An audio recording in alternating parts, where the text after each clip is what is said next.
She's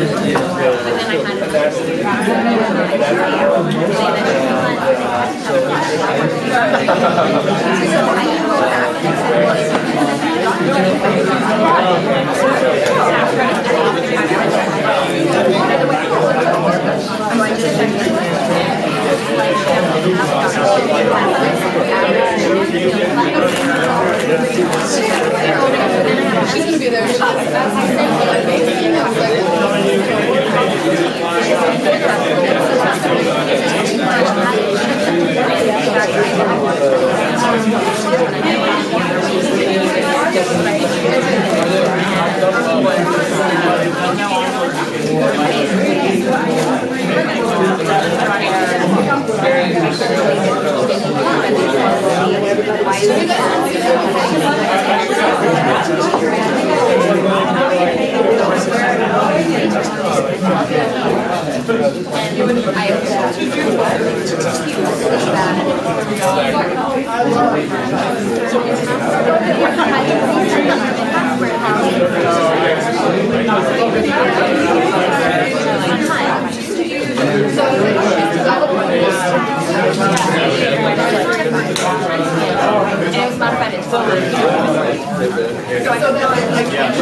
So I need to work it out and make sure that that wants to be like graduation, but I'm like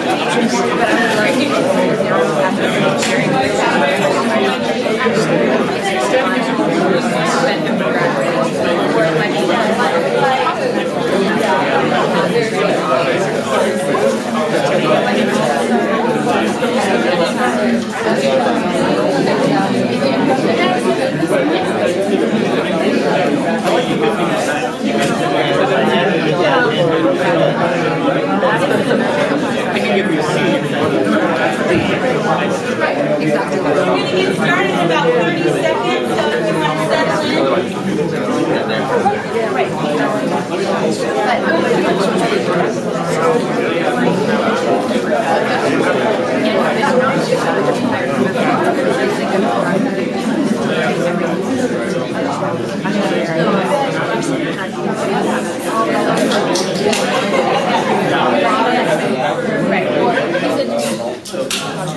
Okay, thank you, esteemed colleagues, for being here with us this morning. It's always an enriching, exciting morning, and we're delighted and thrilled that Megan Slaney and Alicia Powers accepted our invitation to send us off into final exam fully full and excited about new teaching possibilities. They invested much time last summer revamping their Intro to Methods course for health sciences. They met weekly for, I think it was 10 weeks to work to redesign the course into a team-based learning format, thus the title of their talk. They have asked their intrepid students to serve as a panel for us today. This is Maddie DeVore, Amy Dondero, Matt Solter, Lily Gibbon, Harrison Gudis, and Dan Trinati. So let's welcome them. Thank you. Great. Well, thank you guys so much for showing up here. This is more than I expected. It's really exciting for both Alicia and I to have this opportunity. Thank you to CTEL for letting us share our excitement and enthusiasm about this strategy we're going to talk about today. And I want to clarify two things real quick before I start. When I first heard of team-based learning, my first thought was that it was team teaching. And while Alicia and I are here presenting together, and while we worked on revamping this course together, we teach complete separate sections of this course. I'm sure it could work with team teaching, but that's not the model for it. And the other thing I want to clarify is when I saw team-based learning, I thought of group work. And this is definitely not group work. I hope that through the course of our presentation, we can sufficiently convince you that this is quite different than group work, but you may have some hesitations and perhaps fears like all of these students did on the first day when we introduced this strategy to them. So then what is team-based learning? Well, team-based learning is a student-centered instructional strategy that engages students in active learning and critical thinking. And it does so by the students coming to class every day prepared with the foundational knowledge that they use in class to solve real problems together in teams. These teams are permanent, they're formed on the very first day of class, and they stay in those same teams all the way throughout the entire semester. And just from that quick intro, I think you might start to realize that this really requires some fundamental shifts in the way we think about what's happening in the classroom. And Alicia and I want to highlight 4 paradigm shifts that are necessary for faculty as well as for these lovely students here. Number 1, course goals in TBL shift from knowing information to applying information. Students very much shift from passive to active. And therefore the responsibility really shifts from the instructor to them. And when all 3 of those are happening, a very interesting thing happens for Alicia and I. The instructor must shift from the sage on the stage to a sometimes kind of bored guide on the side. And Alicia will speak more to that. How many people have heard of team-based learning before? Show of hands. Awesome. How many of you guys have heard of team-based learning before? Yes, great. Has anyone used team-based learning in their classes here at Furman? Awesome. Very cool. Well, for those who haven't heard of it, TBL is kind of hot right now. I did a quick PubMed search last night. I'm in the health sciences, so I'm really familiar with the biomedical fields. I found 164 published articles on the use of TBL in biomedical training programs. It was originally designed by Larry Michelson, a business professor at the University of Oklahoma in the 1970s for a large lecture course that he had to teach over 200 students. And since then, it's been applied to a variety of disciplines. Alicia and I are part of the TBL Collaborative. So through the listserv, I've seen applications of TBL in accounting, biology, physics, history, sociology, law, pretty much the breadth of disciplines that are represented at a place like Furman. It's being applied at the undergraduate as well as the graduate levels. Again, coming from the health sciences, I'm really familiar with its increasing use as the foundation of medical school training, pharmacy training, physical therapy, nursing programs, etc. And it's used in all levels of class size as well. Why is TBL so hot right now? Well, hopefully these students and Alicia and I can show you why we think it's pretty cool. But I just wanted to give you a little insight into what the literature shows. These are things that I think we all care about. Improved long-term retention and critical thinking in undergraduate microbiology students. Increased student engagement in graduate nursing programs. And improved problem solving and professional skills in medical students. So I hope that my really quick conceptual overview of TBL has sufficiently piqued your interest that you are just ready for Alicia to describe the framework for how TBL is actually applied in any class, and then we'll take some time to dig into a case study of how we applied it in our class. All right, so as Megan just mentioned, what I'm going to attempt to do in a very short period of time is talk about what TBL would look like in a general sense, so not within a specific course or within a specific classroom. And then we'll apply it and we have some resources to give you so that you can see how specifically we implemented it. I will say, similar to what Suresh said earlier, we just dove off into the deep end head first and went full onboard TBL. So everything in 201 was TBL based, which is an interesting way to do it when you're first starting with TBL, but we wanted to do it in that way. So there's a lot going on in this schematic. There's a couple of pieces I want to pull out for you. The main one being there are 3 phases of TBL: preparation, application, and assessment. And I'm going to spend a little bit of time talking about each one and what they look like in a classroom setting. Also, if you'll see on the schematic, you have things happening outside of class and things happening inside of class. What's happening outside of class is pretty similar to what would happen outside of class in a general classroom, in a traditional lecture setting. What's happening in the classroom is very, very different. And then, also, the last thing I want to point out on this slide is the student mastery of learning outcomes. Probably one of our biggest lessons learned is we thought at the end of preparation phase, we needed to see the students having mastered everything from a foundational knowledge. And that's something we had to get really accustomed to the first time we taught it, which was fall semester. But please notice that the mastery of concepts happens across time. And so a module typically lasts 2 to 3 weeks. And so you don't get full onboard mastery of all the concepts until the end of that 2 to 3 weeks, which requires a little bit of patience on the instructor part.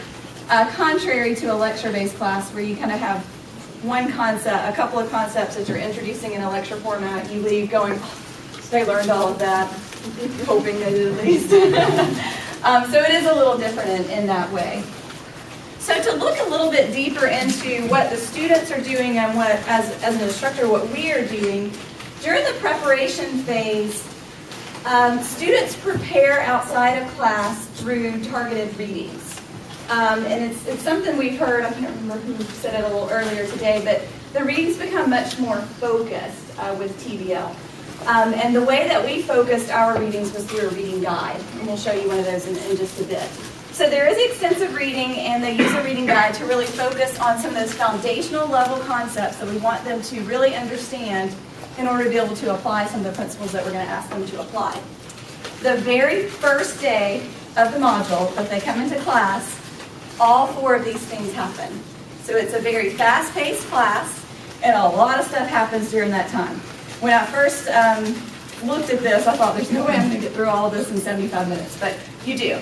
So the students come in and take an individual test. It's about 10 to 15 question multiple choice quiz. Remember, it's just foundational knowledge. So they all take the same quiz and submit it into us. Then they automatically turn around, get in their groups, and take the same quiz as a team. And they use these really cool, that they love to hate, scratch-off cards. Because it provides them immediate feedback. So as a team, they think about what answer they provided on the individual test. Think about, well, we have descriptive answers. They discuss which one do we think is right, which one do we think is not correct, why do we think it's correct, and that discussion is super exciting as an instructor to hear. And they decide that they want to choose choice A.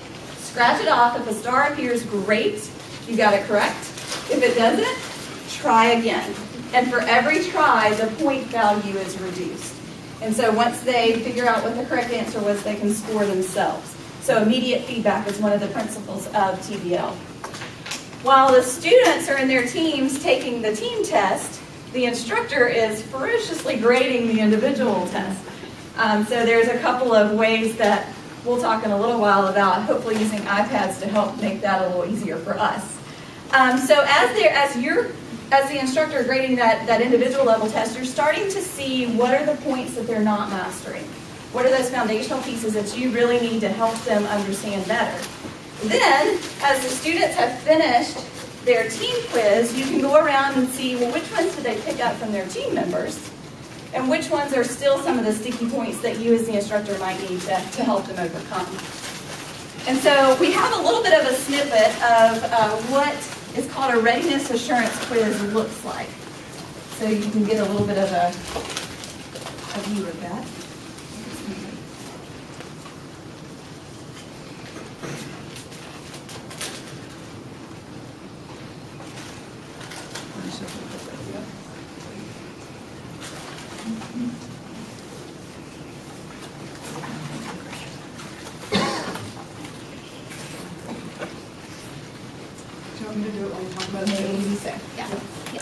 So as she's getting that up, I can move on to the next step. So the students have now finished the individual quiz, they finished the team quiz. You really have a feel for what they are pretty confident, what they've mastered, and what they haven't from a foundational knowledge. We're still a foundational knowledge perspective.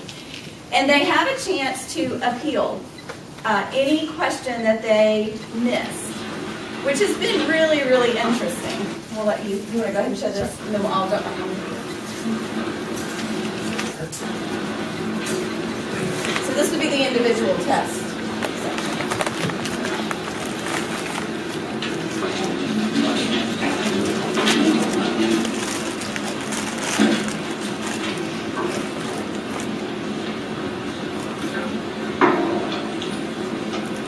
You'll notice they are sitting in their teams here in the individual section. So, Open book.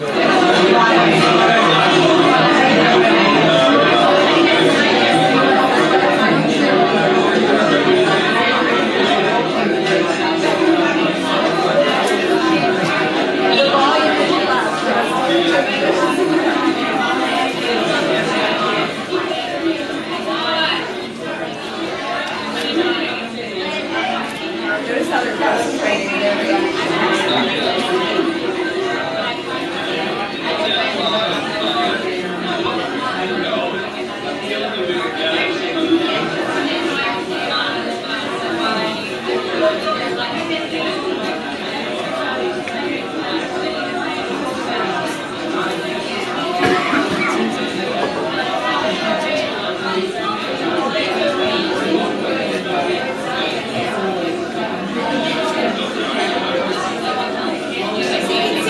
To come to a consensus.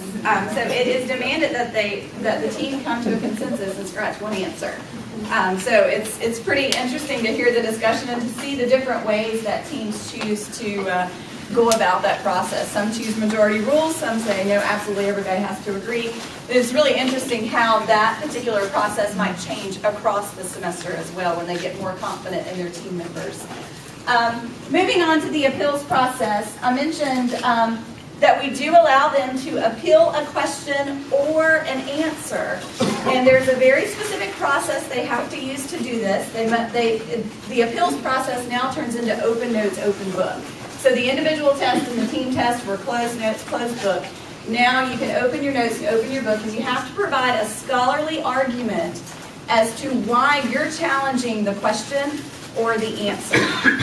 The team must agree again, and only successful appeals are awarded the points back on their team and individual score. And you'll notice across the semester, they really want to appeal, and you guys can probably confess to this, they want to appeal everything in the very beginning. And then by the end, they're like, we just got that one wrong. There's no need to even try it now, we just got that one wrong. So it's really interesting how they start to see the importance of having scholarly evidence to challenge the question wording and the answer key. Is there a penalty if they, how do you prevent just appealing all the time? Is there a penalty if they appeal and lose? No, they just don't get their, right. And you do see a dramatic decrease in appeals across the semester. And they can only appeal a question that their whole team missed. So there aren't as many that are You cannot do individual appeals.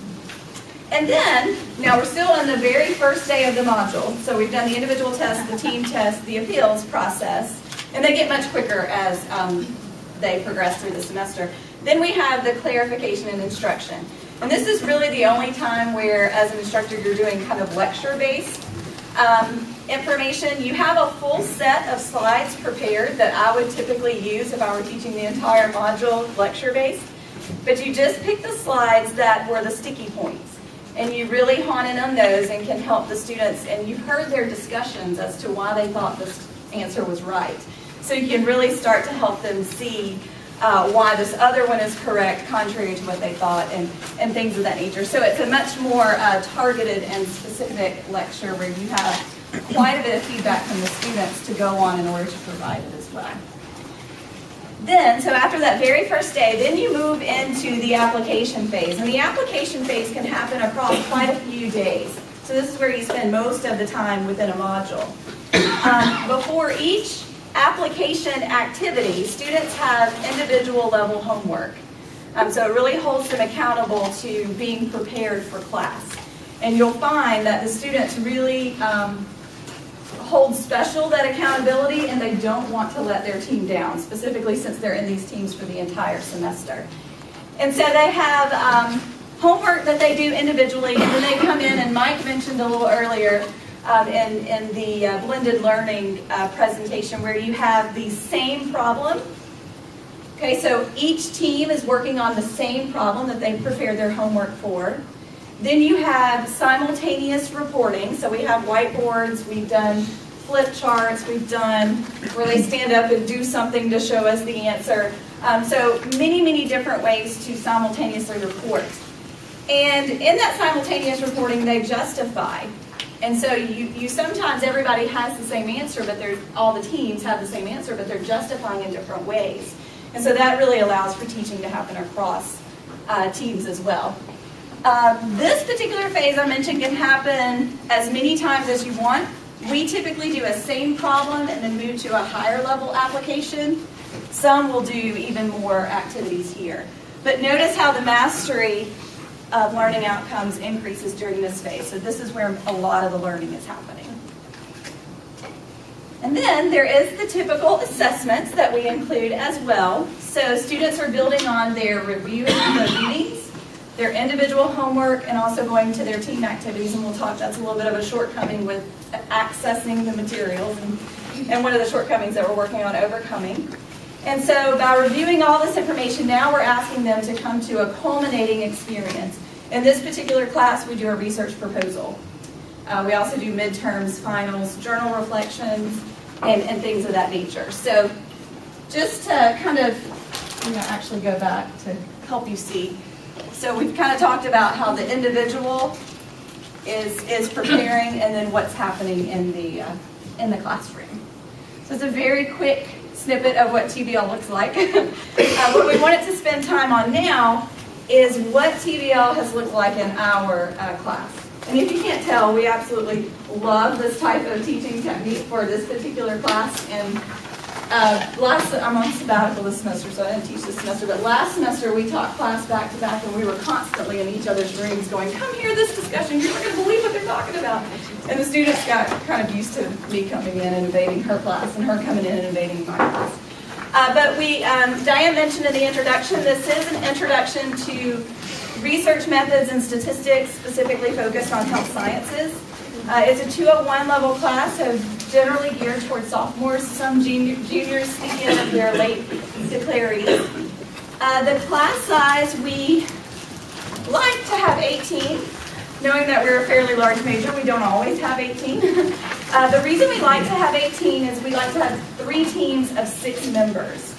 If you look at all the literature for TBL, it's usually 5 to 7 individuals on a team, which really scared us at the beginning because we thought that was just way too large.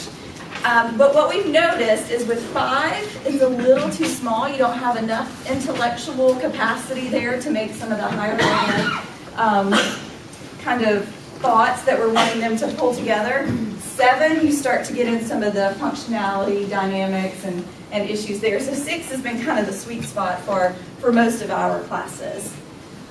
We've all experienced with 5 and 7. I think we're maybe on a 5 or 7. I think you guys are on 7. Yeah, so they can speak to that in a bit. Megan mentioned just a little bit about forming the teams. They are formed on the very, very first day. You want to promote heterogeneity, so we are pretty random in how we do it. We've used class level, so we ask the seniors and juniors to line up.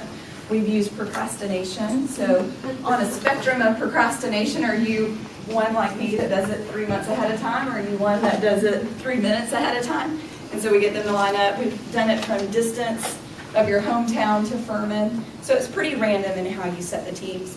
Very transparent, which is really important for the students to not feel that they've been placed in this team for a certain reason and they're stuck in this team for a full year or a full semester. So the team dynamics is pretty important. We meet twice a week, 75 minutes, so Tuesday, Thursday. It's an 8:30 class for the most part. I've always taught at 8:30. It's a little different this time. I don't think it's 8:30. But then we also have a lab session of 150 minutes for some of those application activities that is super nice. So Megan has provided a little bit of a description of some of the activities we put together. It did require extensive preparation ahead of time for each module. What you're seeing here are some collective materials from Module 4, which was a module on measurement. So looking at validity and reliability, looking at different ways to measure variables, and being able to select the tool that is best for your variable and your research situation. And so you'll notice the very first two pieces to that resource guide is the reading guide. So this is what students would see initially as they are being introduced to this module. You'll notice we provide them the learning outcomes we want them to master. We provide a calendar of what they're going to be doing throughout the entire module, so they know individually how to prepare. And then you'll notice we provide the guide questions, and this helps them to target their readings so that they know what to expect on the quiz. Then they come in the very first day, take their quizzes. They start to really get excited about those. And then the next day is application.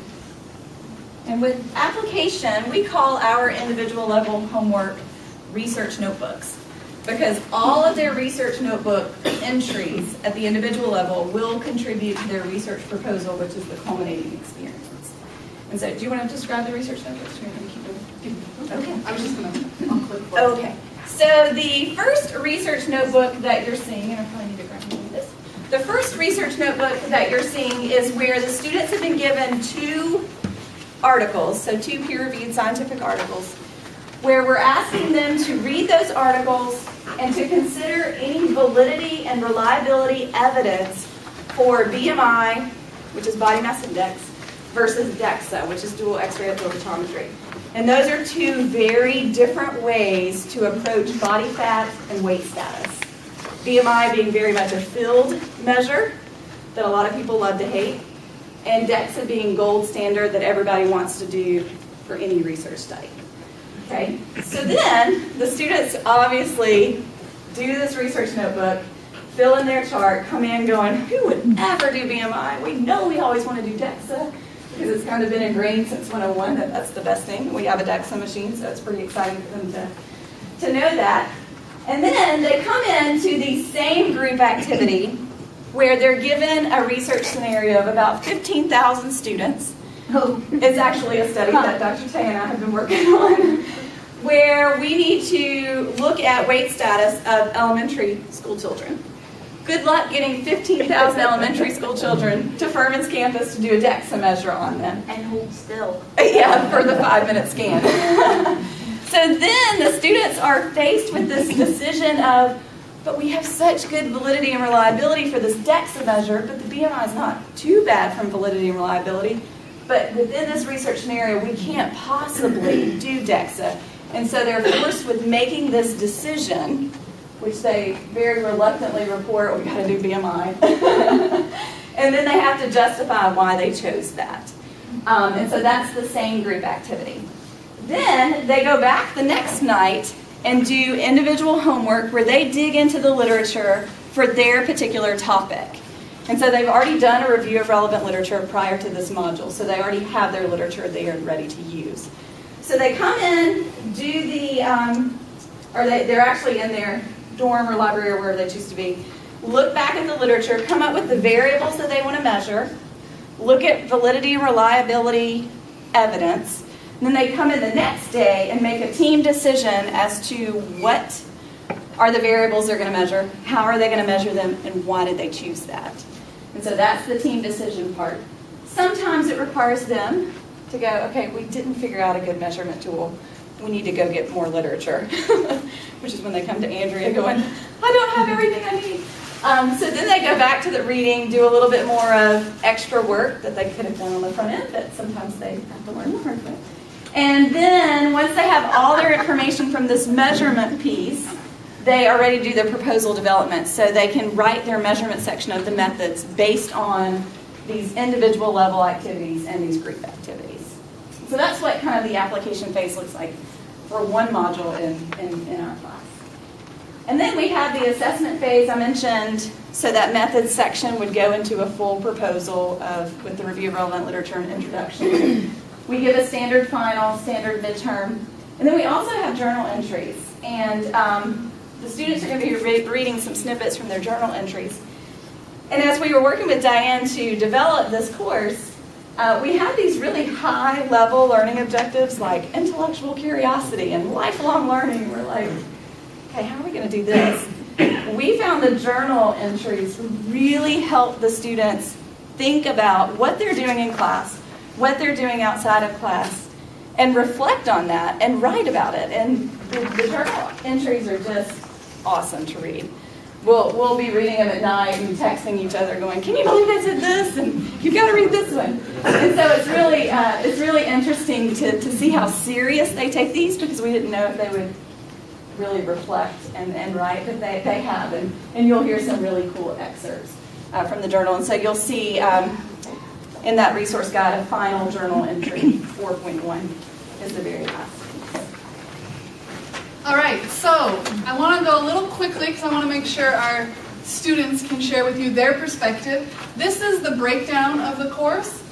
There is both individual level grading with the assessments that Alicia mentioned, the midterm final, the journal activity, and something we didn't touch on yet is engaged learning. So we don't grade all of their research notebooks, but in class, as they're working together, we're walking around, eavesdropping and listening and observing, and we can see if people have prepared or not. We can see the level with which they're engaging with their peers. And so every day we assess the whole class at the end of class. And 3 times during the semester, the students provide professionalism feedback to their peers. And so that is also accounted for in this engaged learning grade.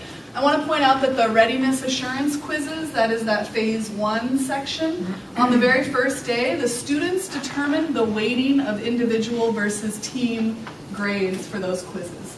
So day 1, they get to decide, is it 2080, 1090, whatever they want to decide, they get to choose that grade. And we take the highest 5 of 6 scores, so we drop their lowest score. There is a pretty good learning curve in RAQs, so we want to account for that. All right, so what did we see? Ta-da! Improved midterm grades. We were really excited about this. The students just took the midterm, so we have enough data. Fortunately, Alicia has taught this course for 6 years in a traditional format, and we thought about assessment when we started developing this course with Diane. So we plan to use a lot of the same questions in our midterm across both strategies. So when we look at 3 semesters of traditional midterms compared to the last 2 semesters of TBL format, you can see that the difference is 5 percentage points. This is the difference between a C+ and a B here. So we're really excited about that. These are statistically significant using an independent samples t-test, which the students now know how to do. So this is really exciting. As students this week some of these students take more finals, we'll be able to compare our final exams. We don't yet have a large enough sample size. And as more teams complete this, we will have a larger sample size of research proposals. And what we want to do is have an independent evaluator blind to the technique or the pedagogical strategy evaluate these proposals. We've kept the rubric standard from Alicia's previous 6 years to current so that the student expectations for the proposal have been the same across the board. So we're excited to be able to look at that in the future as well. All right, so why I get so excited about this course is not this. I mean, I'm an epidemiologist and I get excited about running t-tests and stuff like that, but that's not what makes me wake up at 5 o'clock in the morning to read these journal proposals when my husband's like, sleep, and I'm just so excited. So Alicia and I wanted to take a moment to share with you some of the stuff that we're not yet able to quantify about this. And as we do, we'll have a nice little movie playing in the background. So you can actually see what this looks like. Awesome. Were you going first? Sure. All right. So a couple of, two points I really wanted to focus on during our time to really talk about what we've noticed that we can't quantify yet is the depth of understanding, which is why we both run to each other's rooms when we're teaching, and the intellectual curiosity that that depth of understanding has driven. So it's really funny to hear students as they are trying to decide on their sampling technique. And they start to challenge each other as to, well, but is that the best one? Or, but we really need to use simple random sampling because that's really good, but we can't. And so how are we going to justify using cluster sampling, but still make our proposal sound really good? Because we have this NIH study section where the best proposal gets a dinner at their house. So they really want to have the best proposal. So they're wanting it to be very scientifically driven. And so it's really cool to hear the depth of discussions that are happening. And something that, teaching it before for 2 or 3 sections a semester for 6 years, I had hoped was happening. What I knew was probably happening was 2 hours before that draft was due, late night in the library, they were just trying to, as a group, get something on paper, and they weren't really discussing the different options that they had. And through those discussions that they have with their teams, they did then take those discussions outside. Many of you have probably had, hopefully, different discussions with some of your students that have had this class, asking you about your research. And they'll actually start to kind of challenge a couple of us that they're comfortable with, because you build really strong relationships with your students when you teach in this manner.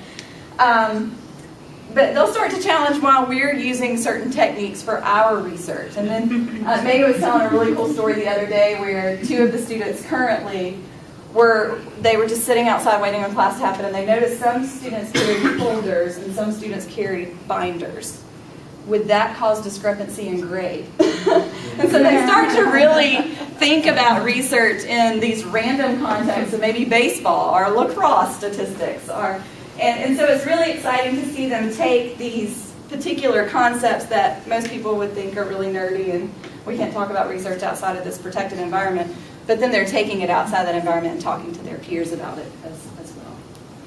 And then I just wanted to highlight 3 quick things. I'm completely blown away by their depth of understanding. Prior to coming to Furman, I was working with PhD students. And the way that what Alicia is describing, when they're talking about their sampling techniques, the questions they're asking each other, and at the end when we do the NIH mock NIH study section, the critiques that they're providing for their peers' work is the level of understanding and questions that my first and second year PhD students used to ask. So that was really affirming for me coming to Furman, and really exciting, and really what gets me all teary-eyed and excited.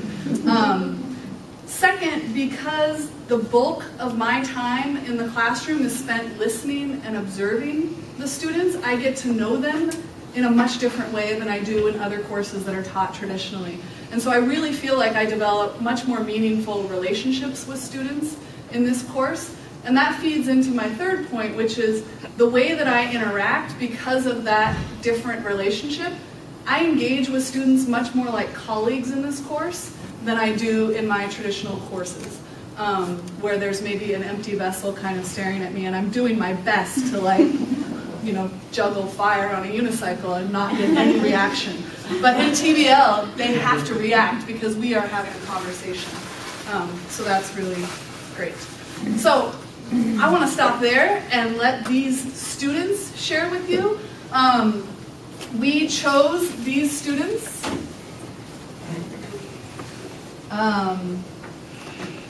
We wanted to bring a breadth of students to you. Some people might think, oh, this works only with really extroverted students, or oh, this only works with really, I don't know what kinds of students.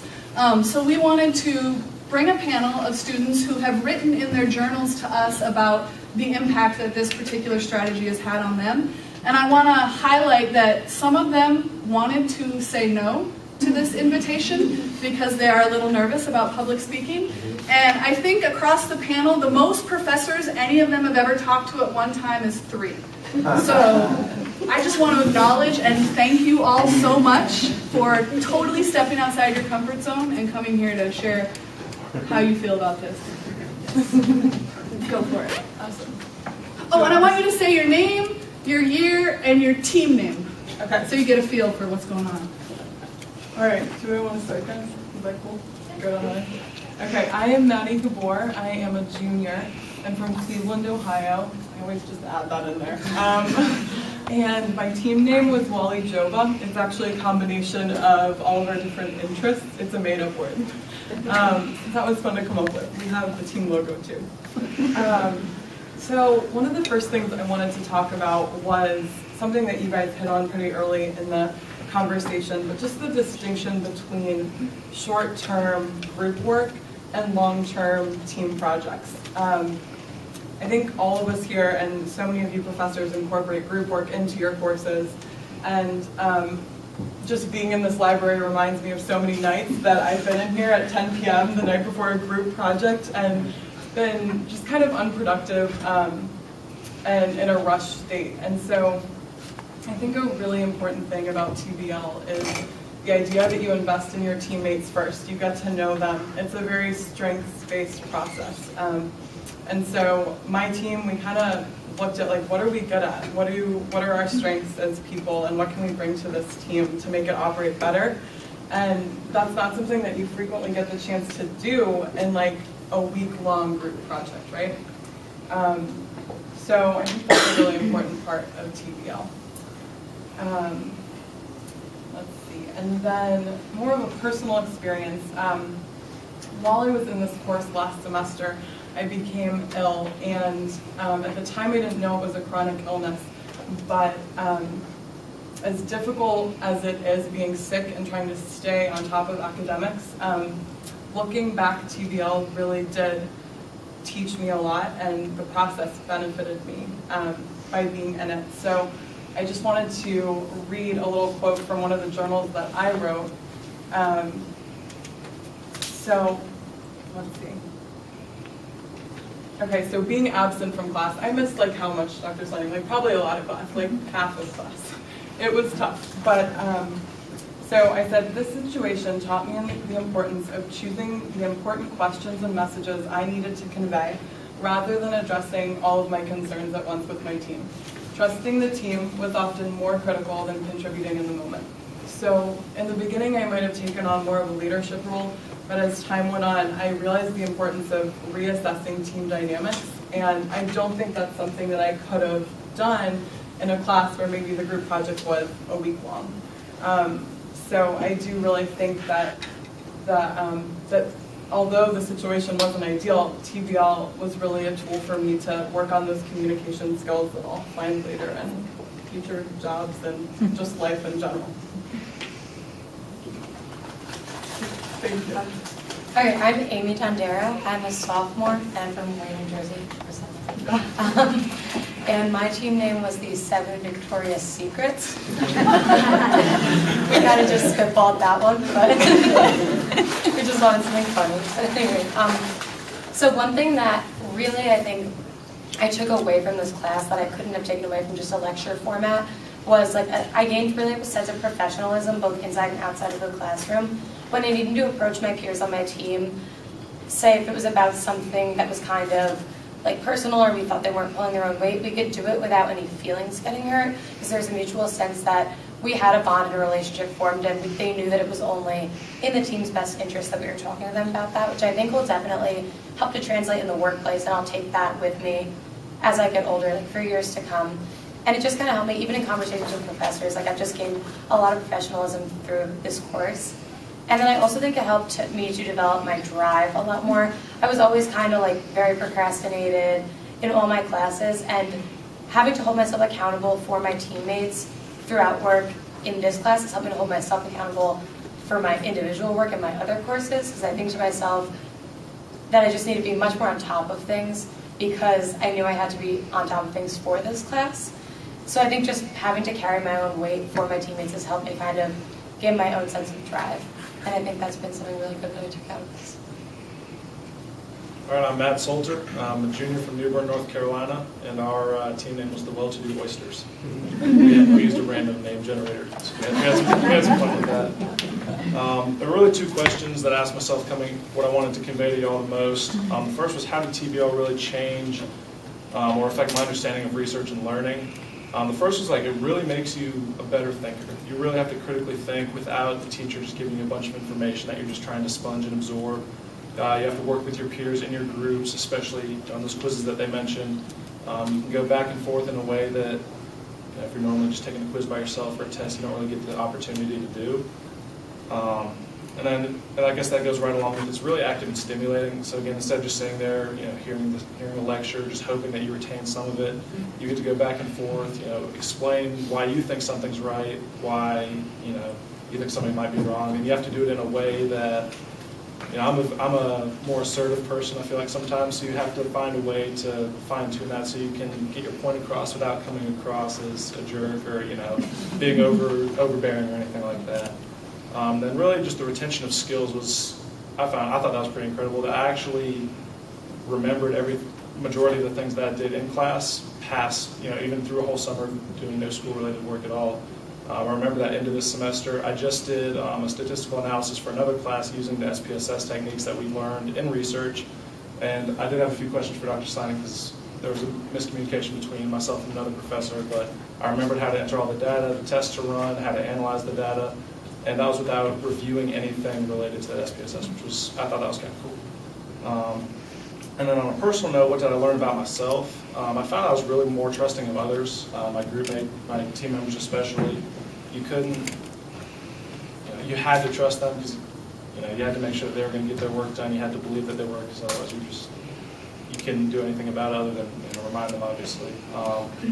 Taught me to be, like I said, less abrasive, just doing a good job of just being a friendlier person and being able to present ideas in a way that doesn't diminish somebody else's ideas, but also gets yours across in a way that might change their mind without feeling like, oh man, this guy just kind of bashed my idea. So it really allows a good back and forth with information.